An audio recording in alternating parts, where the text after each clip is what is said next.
Another thing we see is that even though the Black Death ended in Western Europe in 1350, bubonic plague did come back about every 10 years or so, and none of the resulting bouts of bubonic plague were as fatal as the Black Death, but it did keep coming back until into the 1700s.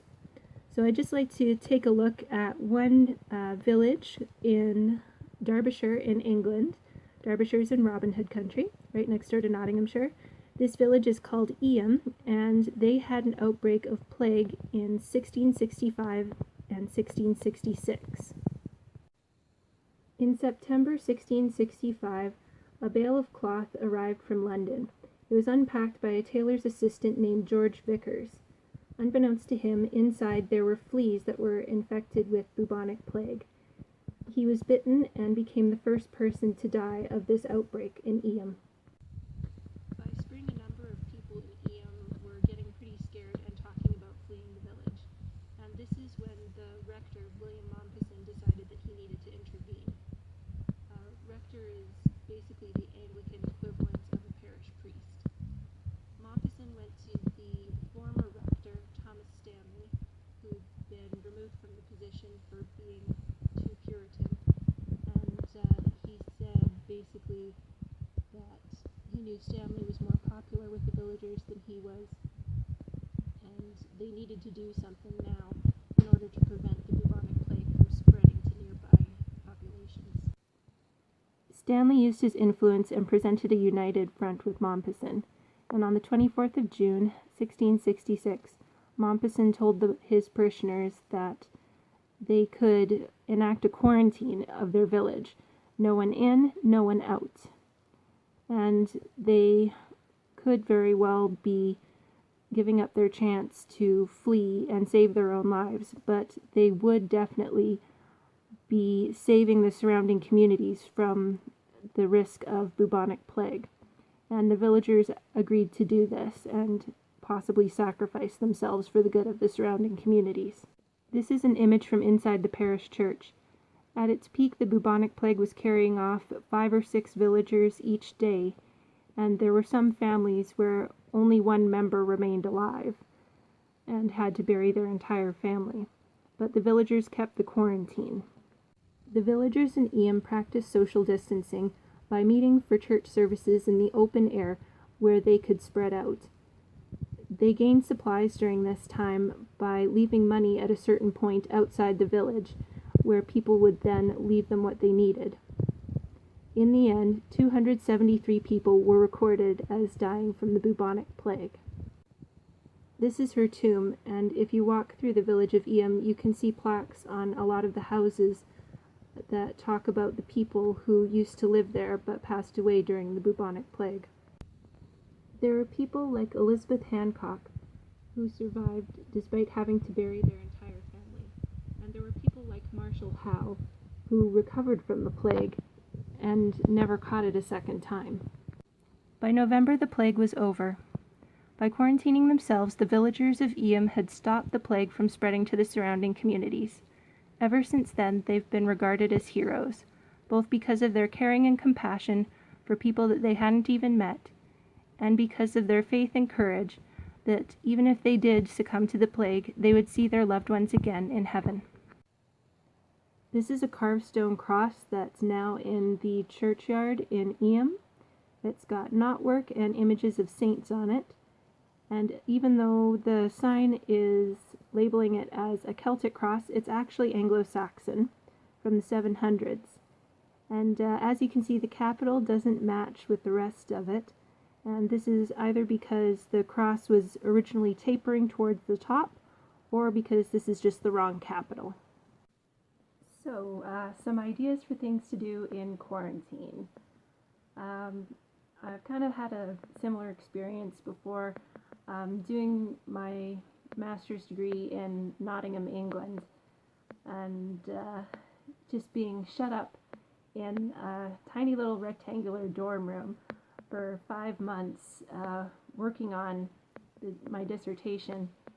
And so it was a lot of having a purpose, a set goal, something I was working towards, and a daily routine that helped to get through that. I think the worst part was the first about 3 weeks of that 5-month period, just because I didn't have the dissertation to work on yet. I couldn't set up a meeting sooner with my dissertation supervisor, and so I felt like one of those racehorses that shut up in the starter box and just rearing and pawing and snorting and just wanting to get out, wanting to run, wanting to write, because that's what I'm supposed to be doing, and just being shut up in that box. But after I was able to get started on my dissertation, my project, my purpose, it was a lot easier to be isolated like that. And once a week I would Skype with my family back home. Of course, every day I was emailing family and friends just to have some outside connection. And I did try to get out twice a week. It didn't always happen. One day a week just walking to the library and spending the day there instead of in the dorm room. And one day a week trying to just take a day trip to somewhere in Nottinghamshire and Yorkshire, somewhere close by, to just get out of that room. So I know we don't really have those options now, but maybe just taking a walk around the neighborhood where you are, making sure that you're staying 2 meters apart from any other people that might be out walking. Any opportunity to go outside and get some exercise, maybe doing some yard work. So like if you're in a place that doesn't have snow, just doing some gardening, some basic maintenance. If you're in a place that does have snow, maybe some shoveling. And that could be something for your kids too. So if you have kids, just getting them to do some kind of game with shoveling. So like if you've got snow, telling them, here, take your dump truck and go out on the front porch and have your dump truck and your bulldozer, clear the snow off the front porch for the mailman. So giving kids kind of a purpose and a job too, so that they feel like they're doing something useful during this time when they can't necessarily go to school and they're doing some online lessons, but they're still feeling like a lot of their purpose has been, taken away, just like adults feel that. So I've got a list of activities that I thought of. One of them that you could try is sleep. A lot of us don't get enough sleep, so make sure you're actually getting your 7 to 9 hours a night. If you feel like taking a nap, take a nap. Repay your sleep debt. Cleaning, obviously. Not just disinfecting things, but, do spring cleaning.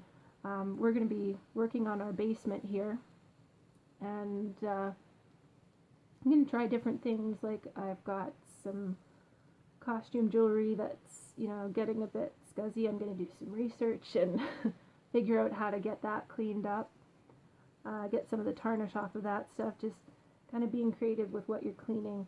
And of course, making sure that you're disinfecting high-touch surfaces like light switches, remote controls, door handles, faucets, your phone, just all that stuff that you might not normally clean, the fridge door handle, the microwave buttons, all that stuff. So I mentioned working out in the yard. For kids, maybe you want to have them go out in the yard. They can build snowmen. They can at least run around in their backyard if you have a backyard.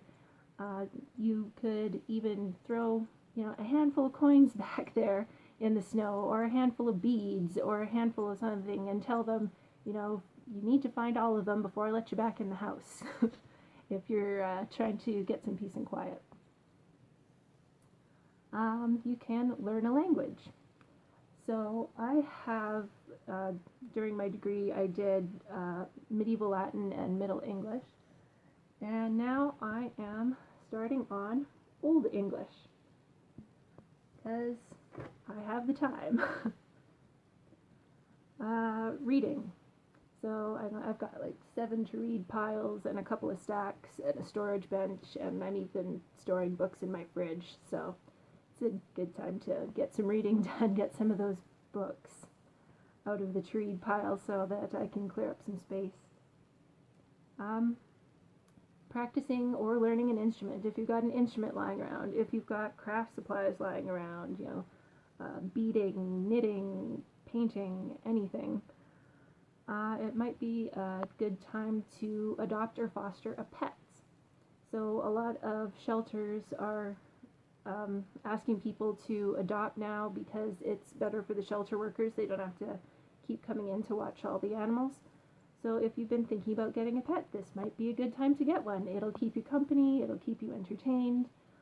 We actually just adopted a new cat a month ago, just before all this kind of rained down.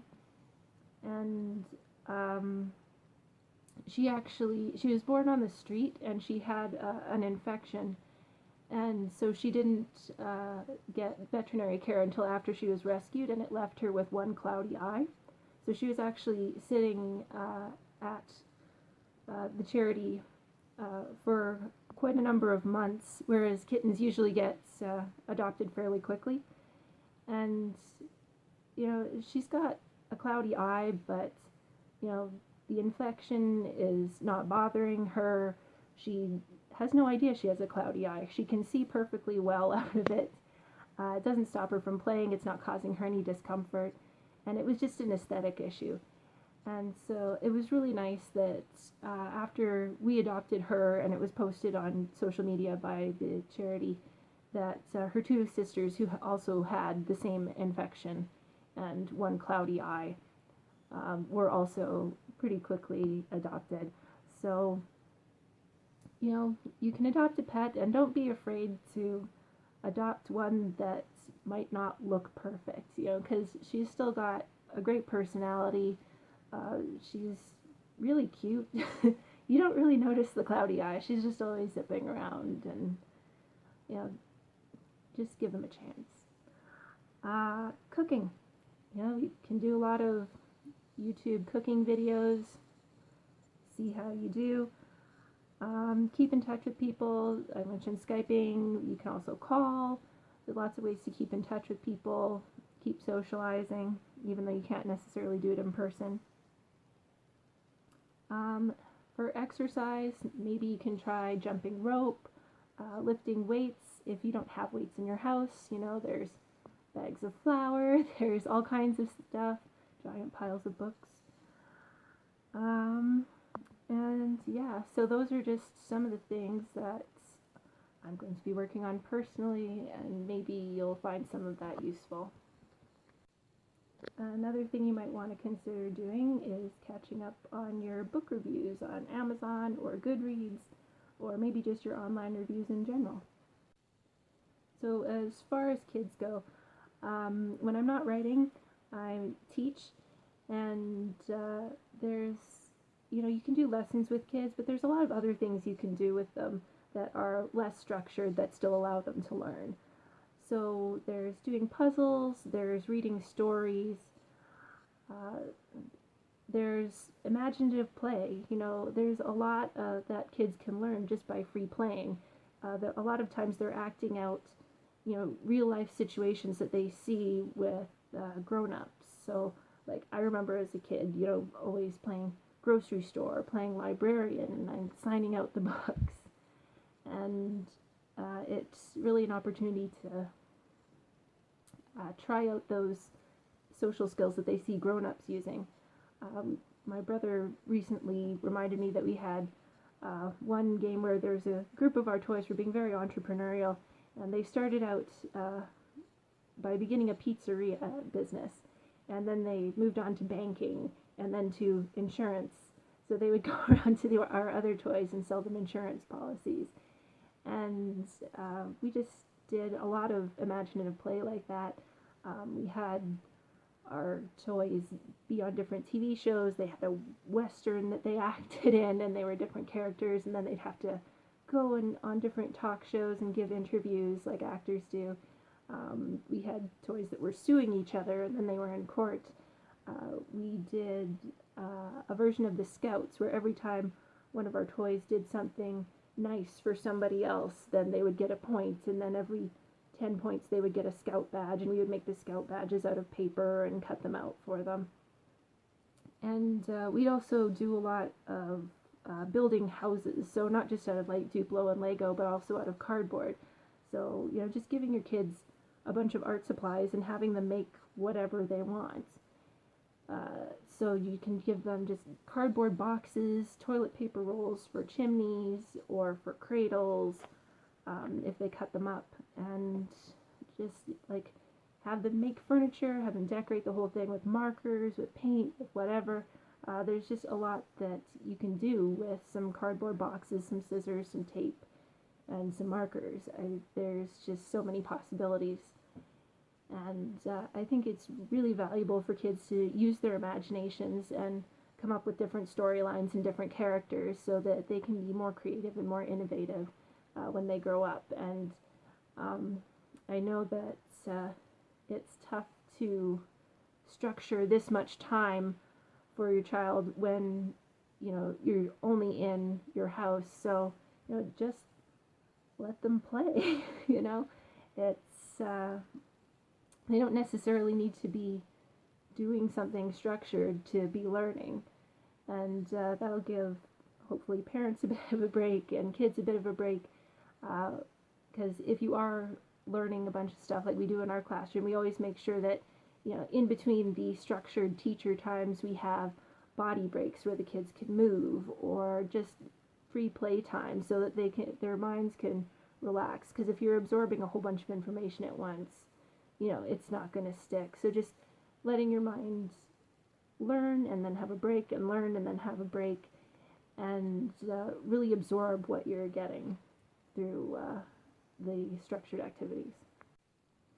And just things that we can all do to help protect one another, making sure that we're doing social distancing, we're standing 2 meters or 6 feet apart from anyone else that's not part of our household, that we are making sure that we wash our hands like right before we leave the house, right when we come back to the house, taking off your shoes and leaving them right by the door or just outside the door so that you're not tracking whatever you've been stepping into the house.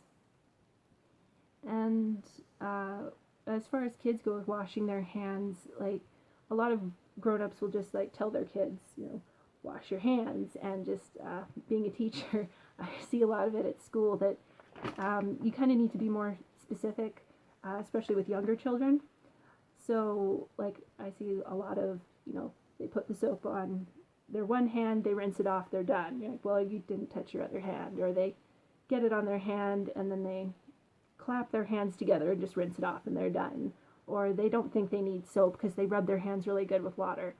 So just explaining to kids that, you need to wash the fronts of your hands, you need to wash the backs of your hands, put your fingers together, in between your fingers, wash your thumb, and maybe your wrists. So with younger kids, maybe just the first 3, but once they get to be 4.5, 5, you can probably include the thumb and the wrist, and just have them be more conscious of that. And the other thing is kids can put a lot of stuff in their mouths, so making sure they're not putting toys in their mouths. I see kids all the time sucking on the cuffs of their sleeves, on the collars of their coats, on the straps on their backpacks. So just reminding them not to put things that aren't food in their mouths. And this year, like, our parents have been so concerned about the pandemic that they've really been on the kids too. And so it's great to have that backup from parents. And we've also been stepping up our reminders that we're telling the kids at the school where we are. And this year, like around this time of year, we expect that at least a third of the kids are going to have, a significant cold. This year, no one in the entire school has a cold because we've been doing such good washing and such good, keeping things out of your mouth reminders, just both at home and at school, that no one in the entire school has a cold this year, and that has never happened. So it's really amazing that just making sure that you remind the kids, and then they can do it and they can stay healthy. So aside from frequent hand washing and keeping 2 meters apart from people who aren't in the same household, making sure that you're being very conscious of when you're touching your eyes, your nose, and your mouth, that your hands are clean when you're doing that type of thing, so that any trace of the virus isn't getting into your respiratory areas, your mucous membranes. And I'd say just, we're all in isolation or quarantine right now because we're trying to be socially responsible. And, it's not necessarily that I'm personally afraid of, being seriously ill or dying if I get the virus. But, I don't want my parents to get the virus. I don't want my grandparents especially to get the virus, because they would be in a lot of danger. And it's just, we're all in this together. We're all protecting each other. We're all doing this to make sure that as many of us as possible can get through this and still be healthy and still live our lives after this is over. So some things to maybe avoid, like I've seen people going into grocery stores to get supplies, and right before they go into the grocery store they spit on the ground. Please don't spit on the ground. That's one way that you can spread the virus, whether or not you know that you have it. People are stepping in that, and then they're going into their houses and into the grocery store. And, somebody spits on the ground, somebody else steps in it, they go into the grocery store, it's on the floor in the grocery store, somebody accidentally drops their bag of whatever on the floor in the trace of that spit, and it's on their whatever product they're taking home and putting in their refrigerator and eating. So just being more conscious of that type of thing. I've also seen people go into grocery stores and they're taking pictures of the empty shelves and then posting them to social media on their phone right in the grocery store, and they're being very selective because they're taking pictures of the empty shelf, and the shelf right next to it is absolutely chock full of food, but they don't take a picture of that. They take a picture of the one empty shelf in the entire row, and just kind of fanning that panic in people's minds, and that's not helpful. I mean, I was going to a few different stores a couple weeks ago just trying to find hand sanitizer for the school where I work, and I didn't find any, but it was really weird what other products stores were out of. So it really is panic buying, because something's like completely gone at one store and then you go to the store across the street and nobody's buying that. Like, they're fully stocked in it. Nobody wants it. So it is really just panic buying, and the suppliers have said that, as long as people buy normally, we're not going to have any shortages. There's no shortage right now. We just need to stop panic buying, stop hoarding, and it's going to be fine. So, I don't think that there'd be anything wrong with going out and making sure that you have a spare of things that you need. I mean, I usually wait until I completely or almost completely run out of certain things to go and buy a new one, and this time I'm looking and I'm thinking, well, I've got less than half of the container left, maybe I should just go get the extra one now. So I think stuff like that is practical, but you don't need to go out and buy the whole shelf worth of something. I heard someone say, oh, well, this was on sale, so I just bought 25, because why not? And why not is that it affects the other people around you. It affects, people who need this stuff. I mean, there are people with dietary restrictions and they can't eat everything. They need certain foods. So if you go to a store and that every bit of that food is sold out, then that affects that person because not everyone can necessarily eat everything. People have food allergies, people have celiac disease. We need to make sure that there's something for everyone. So please don't buy 25 of something just because it's on sale. And one last thing I would say is that, if someone had bought, all of the hand sanitizer, just keep in mind that hand sanitizer expires. And with all of us pretty much staying home right now, you don't necessarily need hand sanitizer that much because washing your hands is better than hand sanitizer anyway. And if you're in your own house, you can just wash your hands. That's more effective. And so if you've panic bought a whole bunch of hand sanitizer, you can take it back to the store, like not all of it necessarily, keep a couple bottles for yourself for sure, but you can take a lot of it back to the store, get your money back, and make sure that there's some on the shelf for the next person who maybe didn't get any. And I think that would be a good way to, make sure that we're all in this together and we're all supporting one another. So our number one rule at the school where I work is to be kind. And we can just be kind to one another. We're doing this to protect everyone in our society, especially the people who are immunocompromised, especially the elderly. And just if you know someone who has maybe an addiction issue and is finding self-isolation really difficult, maybe reach out to them. We can reach out to people who live in remote communities and are maybe worried about their access to health care, and just help them with how they can social distance and practice good hand hygiene to help keep themselves and their families safe. And if you are interested in picking up a copy of one of my books, I would really appreciate it. I'm, of course, laid off right now from my teaching job, and I've had to cancel any book signings because we can't be in public spaces together right now.